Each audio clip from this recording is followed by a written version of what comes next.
Yang mulia Sekretaris Eksekutif UNESCAP, para delegasi,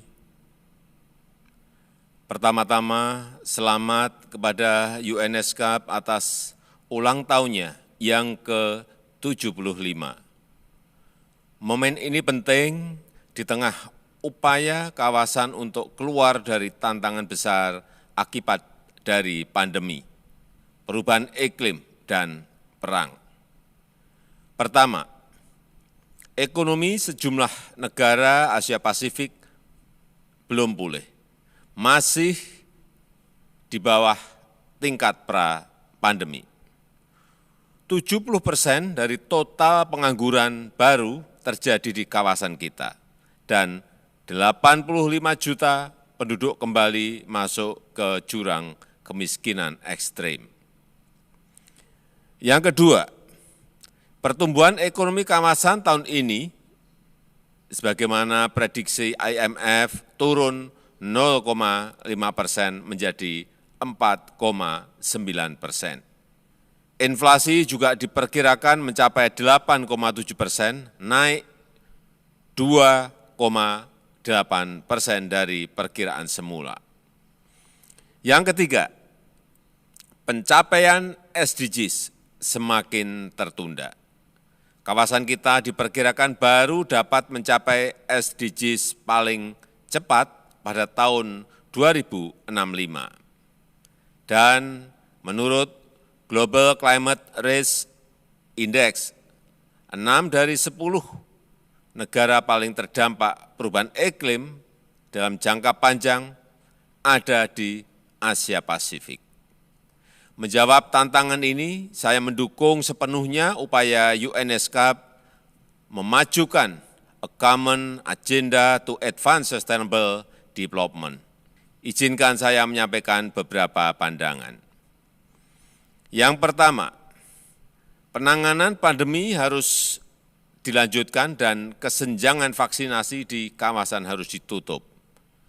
Kawasan ini memiliki negara dengan pencapaian vaksinasi tertinggi dan juga terendah di dunia.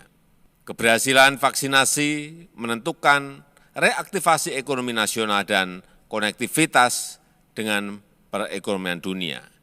UNESCAP dapat mendukung terbentuknya jaringan fasilitas produksi dan distribusi vaksin regional, mengatasi tantangan logistik dan mempersingkat rantai pasok. Yang kedua, pendanaan untuk akselerasi SDGs harus diperkuat. ADB memperkirakan kebutuhan $1,5 triliun tiap tahunnya untuk memastikan SDGs tercapai di Asia Pasifik tahun 2030. Sementara ketersediaan pendanaan global hanya 1,4 triliun. Kesenjangan besar ini harus ditutup. Investasi sektor swasta harus didorong. Meskipun Asia Pasifik merupakan kawasan terbesar bagi penanaman modal asing, inbound dan outbound, namun nilai investasi ke kawasan sendiri masih kecil. UNESCAP perlu mendorong penguatan investasi intra-kawasan, mendukung kemudahan berusaha, promosi, dan bisnis matching di antara negara anggota. Pendanaan inovatif perlu terus dimajukan, kolaborasi UNESCAP dengan ADB dan lembaga pendanaan lainnya sangat diharapkan. Indonesia sendiri memajukan berbagai pendanaan inovatif termasuk SDG Indonesia One, Green Sukuk, dan ekonomi karbon. Yang ketiga, sumber-sumber pertumbuhan baru harus diperkuat. Digitalisasi, pemberdayaan UMKM, dan pertumbuhan hijau adalah masa depan kita bersama. Optimalisasi, digitalisasi perdagangan akan memangkas biaya perdagangan di kawasan setidaknya 13%. Akses UMKM pada financial inclusion dan rantai pasok kawasan perlu didorong. Dukungan bagi upaya pertumbuhan hijau sangat diperlukan termasuk transisi energi. Dan kapasitas pajak harus diperkuat termasuk carbon tax. Yang mulia, Presidensi G20 Indonesia kami manfaatkan untuk memperjuangkan kepentingan negara berkembang, terutama bidang kesehatan, transformasi digital, dan transisi energi.